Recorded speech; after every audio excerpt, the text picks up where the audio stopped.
ውድ ቻናላችን ቤተሰቦች እንኳን ወደ ቻናላችን በደና መጣችሁ። ምሽት 4 ሰዓት ላይ በጀመረው የሻምፒየንስ ሊግ የምድብ 3ኛ ጨዋታ ሊቨርፑል ኢንትራ ፍራንክፈርትን 5-1 በሆነ ሰፊ ውጤት በማሸነፍ ወሳኝ ድል ማስመዝገብ ችሏል። የዚህ ጨዋታን እንግዲህ ማች ሪአክሽን ይዤላችሁ መጥቻለሁ። እስከ መጨረሻው ደቂቃ ድረስ እንድትቆዩና እንድትከታተሉን በአክብሮት ጋብዛለሁ። እናንተስ በዚህ ጨዋታ ላይ ምን ተመለከታችሁ? እንደዚሁም ለጨዋታው ኮከብስ ለናንተ ማን ነበረ የሚሉን ሐሳባችሁ እንዳለ ኮሜንት ሴክሽን ላይ በመጻፍ አሳውቁኝ። ሰብስክራይብ፣ ላይክ፣ ሼር ያደርጋችሁ የቻናሉ ቤተሰብ እንድትሆኑ ባክብሮት እጠይቃለሁ። አሁን በቀጥታ ወደ ጨዋታው የምንገባ ይሆናል። ይህ ጨዋታ እንግዲህ ለሊቨርፑል ከጨዋታው በፊትም ስናገር እንደነበረው በጣም ወሳኝ የሚባል ጨዋታ ነው የነበረው።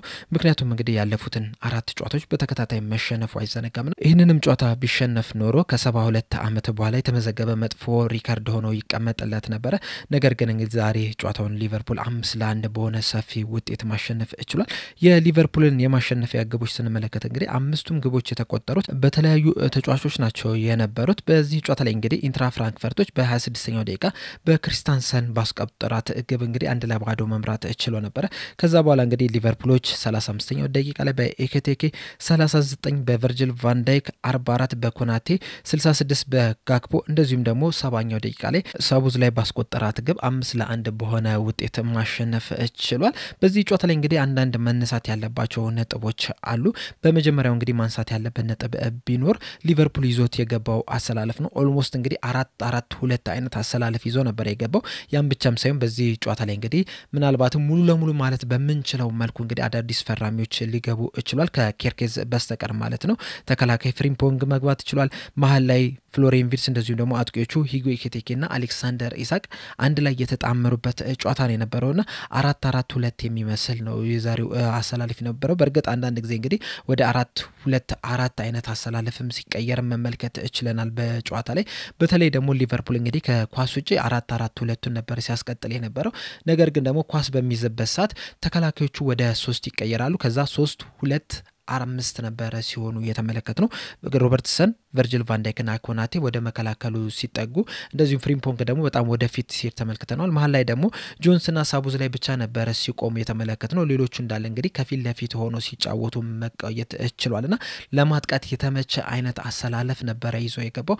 በዛ ምክንያቱም እንግዲህ መጀመሪያ ላይ በጣም ተቸግሮ ነበር። በተለይ ደግሞ የመጀመሪያዎቹን 5-6 ደቂቃዎች እንግዲህ ኢንትራ ፍራንክፈርቶች በጣም ጥሩ የሚባል እንቅስቃሴ ማድረግ ይችላል ነበር። የመጀመሪያ ሙከራዎቹንም እንግዲህ ማስመዝገብ የቻሉት በእነዚህ ደቂቃዎች ውስጥ ነው የነበረው። ከዛ በኋላ ግን ከ6ኛው ደቂቃ በኋላ ሊቨርፑሎች የተሻለ ኳሱን መቆጣጠር ችሏል። በዚህ ምክንያቱም እንግዲህ ኢንትራ ፍራንክፈርቶች ወደ ኋላ ሊያፈገፍጉ ችሏል እና ከኳስ ውጭ እንግዲህ 5-4-1 ፎርሜሽን ነበር ኢንትራ ፍራንክፈርቶች ሲጠቀሙ የነበሩት። በጣም ጥቅጥቅ ብለው ነበር ሲከላከሉ የነበሩት።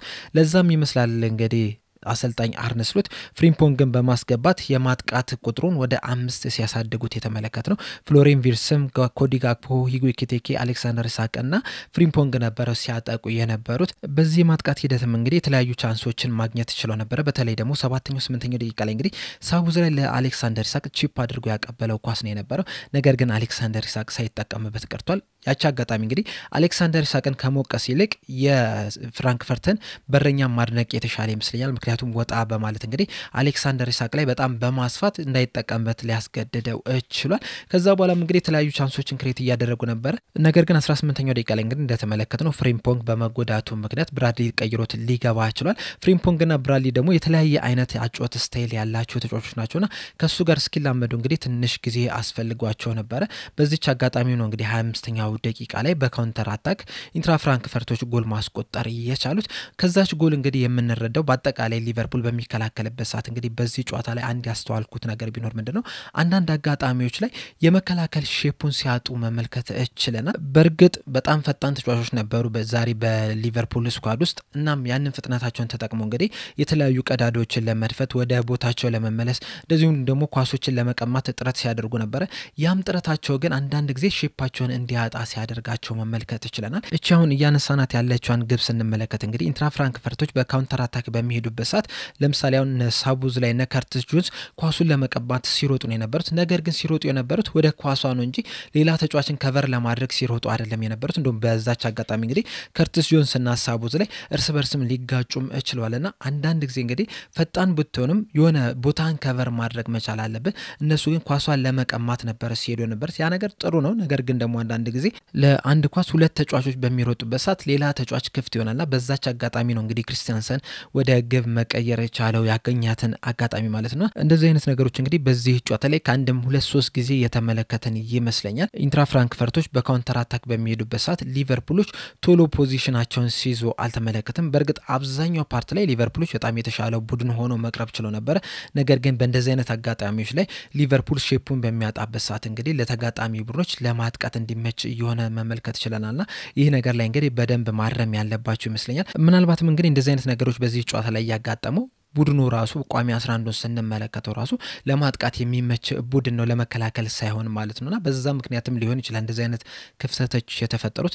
ነገር ግን አሁንም ማስተካከል ያለባቸው ይመስለኛል። ከዛ በኋላ ግን ሊቨርፑሎች በተደጋጋሚ ማጥቃት ይችላል። 32ኛው ደቂቃ ላይ እንደውም ብራድሊ በጣም ጥሩ የሚባል ቻንስ ማግኘት ችሎ ነበር። በቴስታ እንግዲህ መሬቱን አጋጅቶ ወደ ግብ ልኳት ነበር። በረኛው አዳናት እንጂ ምናልባትም ያቺ ጎል ተቆጥራ እንግዲህ ሊቨርፑል አቻ ሊሆን የሚችልበት እድል ነው የነበረው። ከዛ በኋላ ግን ከሁለት ደቂቃዎች በኋላ ሊቨርፑሎች እንግዲህ ያገኙትን አጋጣሚ ወደ ግብነት በመቀየር አቻ መሆን ችሏል። አጋጣሚውም እንግዲህ በካውንተር አታክ የተገኘች ነች። ኢንትራ ፍራንክፈርቶች የሊቨርፑልን ግብ ክልል ለማጥቃት በሄዱበት ሰዓት እንግዲህ ኳሷ ሮበርትሰን እግር ስር ትደርሳለች። ሮበርትሰንም እንግዲህ በቀጥታ ለሂጎ ኤኪቲኬ ነበር ማቀበል የቻለው። ሂጎ ኤኪቲኬም እንግዲህ ከመሃል ሜዳ ጀምሮ እየገፋ በመሄድ ነበር ጎሏን ማስቆጠር የቻለውና ከኬርኬዝ የማናገኘውን አንድ ኳሊቲ እንግዲህ በዚህ ጨዋታ ላይ የተመለከተን ይመስለኛል። ኬርኬዝ በዛ ቦታ ላይ ቢሆን ኖሮ ፓስ ያደርጓል ወይ የሚለው ነገር ለኔ እጠራጠራለሁ። ምናልባት እንግዲህ ድርብል እያደረገ ለመሄድ የሚጥር ይመስለኛል። ሮበርትሰን ግን ከዚህ በፊትም በተደጋጋሚ እንደተመለከትነው ላለፉት 8 ዓመታት እንደዚህ አይነት አጋጣሚዎችን በሚያገኝበት ሰዓት ቀጥታ ነበር ፓስ የሚያደርገው። እሱ ብቻም ሳይሆን ትሬንት አሌክሳንደር አርኖልድም እንደዚህ አይነት አጋጣሚዎች ላይ በቀጥታ ነበር ፓስ የሚያደርጉትና ይህንን ኳሊቲ ዘንድሮ ያጣን ይመስለኛል። በዚህ ጨዋታ ላይ እንግዲህ ይህንን ኳሊቲ በማግኘታችን አንዳች ልንሆን ችለናል።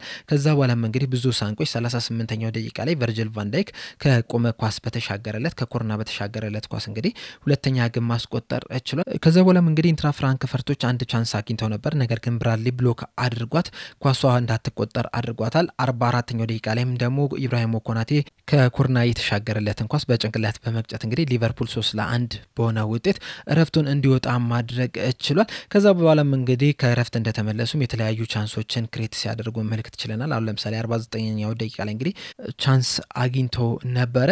ከዛ በኋላ እንግዲህ 66ኛው ደቂቃ ላይ ኮዲ ካክፖ ማስቆጠር ችሏል። ይችን ኳስ እንግዲህ ፍሎሪያን ቪርትስ ነበር አሲስት ማድረግ የቻለው። በዚህ ጨዋታ ላይ እንግዲህ ፍሎሪያን ቪርትስ ሁለት አሲስቶችን ማስመዝገብ ችሏል። አንደኛው 66ኛው ደቂቃ ላይ ሲሆን ሌላኛው ደግሞ 70ኛው ደቂቃ ላይ ሳቡዝ ላይ ላስቆጠራት ግብ እንግዲህ አሲስት ማድረግ ችሏልና በዚህ ጨዋታ ላይ ሁለት አሲስት ማስመዝገብ ችሏል። እስካሁን ድረስ እንግዲህ በሊቨርፑል ማሊያ ምንም አይነት ግብ ምንም አይነት አሲስት ማድረግ አልቻለም ነበር ከበርንማውዝ ጨዋታ ጀምሮ።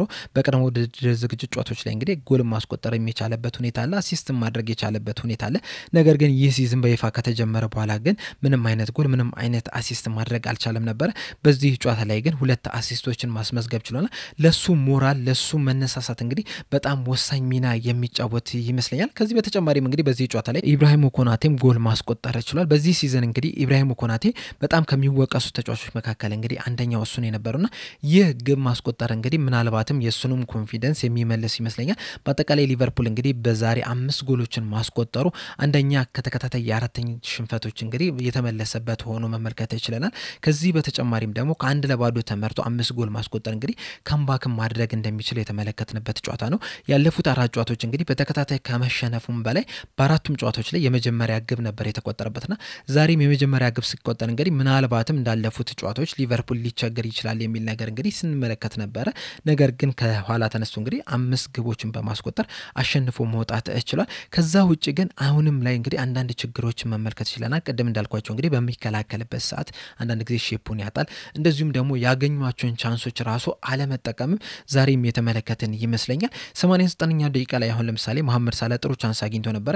ያችን ቻንስ እንግዲህ ለፍሎሪያን ቪርትስ አሲስት ቢያደርገው ኖሮ ወደ ግብነት የሚቀየርበት ሁኔታ ሊፈጠር ይችላል ነበር። ከዛ በፊትም እንግዲህ ሌሎች ተጫዋቾችም እንደዚህ አይነት ተመሳሳይ ነገሮችን ሲሰሩ መመልከት ይችላልና ይህ ዝግብግብነታቸው አሁንም ቢያስቀሩ ጥሩ ይመስለኛል። 5-1 ስለሆንክ ብቻ ተብሎ ዝም ብለህ መሞከር የለብህም። ካንተ የተሻለ ቦታ ላይ ያለ ተጫዋች ካለ ለሱ ማቀበል የተሻለ ምርጫ ይመስለኛል። በእርግጥ መሐመድ ሳላህ እንግዲህ ተቀይሮ ነው መግባት ይችላል። ምናልባትም በዛ ተበሳጭቶ ጎል ለማስቆጠር ጓጉቶ ሊሆን ይችላል። ነገር ግን ደግሞ እንደዚህ አይነት ነገሮችን በተደጋጋሚ ማድረጉ ነው እንግዲህ ቤንች ላይ እንዲቀመጥ እያደረገው ያለ የሚመስለኝ። ምክንያቱም በማንቸስተር ዩናይትድ ጨዋታ ላይ እንግዲህ በተመሳሳይ መልኩ ስለ እንደዚህ አይነት ነገሮች ስናወራሪ የነበረው በዛሬው ጨዋታ ላይ እንግዲህ ያንን ነገር በተደጋጋሚ መመልከት ይችላል በአንድም በሁለትም አጋጣሚዎች ማለት ነው። ይህ ነገር ላይ አሁንም በደንብ መስራት መቻል ያለበት ይመስለኛል። እንደዚሁም ደግሞ በካውንተር አታክ ቡድኖች በሚመጡበት ሰዓት እንግዲህ የመከላከል ቅርጻችንን በደንብ ልናውቅ የሚገባን ይመስለኛል። ምክንያቱም ዛሬ ዝብርቅርቅ ያለ ነገርን ስንመለከት ነው የነበረው። ይህ የተቀናጀ ነገርን አልተመለከትንም። በተለይ በካውንተር አታክ ኢንትራ ፍራንክፈርቶች በሚመጡበት ሰዓትና ይህ ነገርን በደንብ መሻሻል መቻል ያለበት ይመስለኛል። በዚህ ጨዋታ ላይ እንግዲህ ኢንትራ ፍራንክፈርት ስለሆኑ ነው እንጂ ምናልባትም ሌላ ቡድን ቢሆን ኖሮ ሊጎዳን የሚችልበት ሁኔታዎችም ያነበሩ ይመስለኛል። በተለይ እንግዲህ መሃሉ ሳስቶን የተመለከትነው ሳስቶ ስላችሁ በቁጥር ደረጃ ነው። ምክንያቱም እንግዲህ ሁለት ተጫዋቾች ነበሩ መሃል ላይ ሲጫወቱ የነበሩት ከርስ ጆንስ እና ሳቡዝ ላይ ናቸው። በጣም በጥሩ ሁኔታ ነው ዛሬ ማምሻት የቻሉት። ምናልባትም እንግዲህ ከዚህ በፊት ሊቨርፑል ያጣውን ኮንትሮል በዚህ ጨዋታ ላይ ያገኘ ይመስለኛል።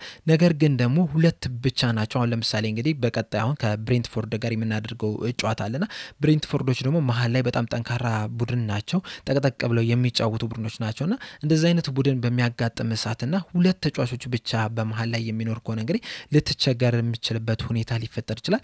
ምናልባትም እንግዲህ ለቀጣይ ጨዋታዎች በእነዚህ ሁለት ተጫዋቾች ላይ እንግዲህ ግራቨንበርች ብቻ ቢጨመር በቂ የሚሆን ይመስለኛል። ምክንያቱም ከርስ ጆንስ ዛሬ ምርጥ የሚባል ብቃትን ማሳየት ይችላል።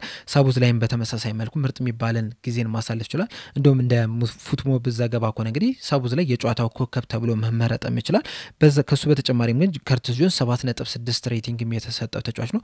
ሲከላከልም ጥሩ ነው የነበረው። እንደዚሁም ከኳስ ጋር ምቾት የሚሰማው ተጫዋች ስለሆነ በቀላሉ ሲቀማ አልተመለከትንም። እንደዚሁም ደግሞ ፕሮግሬሲቭ ፓሱ ራሱ በጣም የሚያስደንቅ ነው የነበረው። በተደጋጋሚ ነበር ወደ ማጥቃት ክልል ፓስ ያደርግ የነበረውና የነዚህ የሁለቱ ተጫዋቾች ጥምረት እንግዲህ በጣም ጥሩ የሚሆን ይመስለኛል። ከዚህ በተጨማሪም ግን ግራቨንበርች ወደ ሜዳ ሲመለስ ግራቨንበርችን ከጆንስ ጋር ማጣመር የተሻለ ይመስለኛል። ቢያንስ አሌክሲስ ማካሊስተር የአምኖ ብቃት ላይ እስከሚደርስ ድረስ እንግዲህ እነዚህ ሁለት ተጫዋቾች ጥሩ አማራጭ ይመስሉኛል። ሌላኛው በዚህ ጨዋታ ላይ እንግዲህ ምርጥ እንቅስቃሴን ያደረገው ኮዲ ጋክፖ ነው። ኮዲ ጋክፖ እንግዲህ በዚህ ጨዋታ ላይ 8.8 ሬቲንግ ተሰጥቷል። በጣም ጥሩ የሚባል እንቅስቃሴ ማድረግ ይችላል። አንድ ጎልና አንድ አሲስት ማስመዝገብ የሚቻለ ተጫዋች ሆኗል። እንደዚሁም ደግሞ ፍሎሪያን ቪርትስም በዚህ ጨዋታ ላይ 8.8 ሬቲንግ ተሰጥቶታል። በዚህ ጨዋታ ላይ እንግዲህ ከዚህ በፊት ካየነበት ጨዋታ አንፃር ጥሩ የሚባል እንቅስቃሴን ያደረገ ይመስለኛል። እንደዚህ አይነት ጨዋታ የሚጫወት ከሆነ እንግዲህ ከዚህ በኋላ ምርጥ ብቃቱን በደንብ የምንመለከት ይሆናል ከጨዋታ ወደ ጨዋታ በሄደ ቁጥር ማለት ነው። በአጠቃላይ እንግዲህ በዚህ ጨዋታ ላይ ጥሩ አልተንቀሳቀሰም የምንለው አሌክሳንደር ኢሳክ ነው። 45 ደቂቃዎችን ብቻ ነው መጫወት የቻለው። በእነዚህ 45 ደቂቃዎች እንግዲህ 14 ኳሶች ብቻ ነበር መንካት የቻለው። ሶስቱን ደግሞ በተጋጣሚ የግብ ክልል ውስጥ ነበር መንካት የቻለውና ከአጠቃላይ ከቡድኑ እንግዲህ ጥሩ ያልተንቀሳቀሰ ብለን ልናወራ የምንችለው አሌክሳንደር ኢሳክ ነው። ሌሎቹ ግን በጣም ድንቅ የሚባል እንቅስቃሴ ማድረግ ይችላል። ነገር ግን መርሳት የሌለብን የተጋጠምነው ቡድን ኢንትራ ፍራንክፈርት ነው። ቀጣይ እንግዲህ በጣም ከባድ ተጋጣሚዎች ከፊታችን አሉና ለነሱ መንደርደሪያ ሊሆነን የሚገባ ጨዋታ ይመስለኛል። በተለይ እንግዲህ በዚህ ጨዋታ ላይ 18 ሙከራዎችን ማድረግ ሲችሉ 14ቱ ኦን ታርጌት ነው የነበሩትና ይህ ደግሞ ተጨማሪ ለሊቨርፑል ተጫዋቾች መነሳሻ የሚሆናቸው ይመስለኛል። ከዚህ በኋላ ላሉብን ጨዋታዎች እንግዲህ ወደ አሸናፊነት የምንመለስበት ጨዋታ ሆኖ መመዝገብ ችሏል። በጣም ጥሩ ድል ነው። በጣም ማሲቭ የሚባል ድል ነው ብዬ ነው የማስበው። የእናንተን ሀሳብ ግን እዚህ ኮሜንት ሴክሽን ላይ በመጻፍ አሳውቁኝ። በቀጣይ እንግዲህ በሌላ እስከምንገናኝ ድረስ እኔ እዚህ ላይ አበቃው። ሰብስክራይብ፣ ላይክ፣ ሼር ማድረግ እንዳትረሱ። ቸር ያቆየን።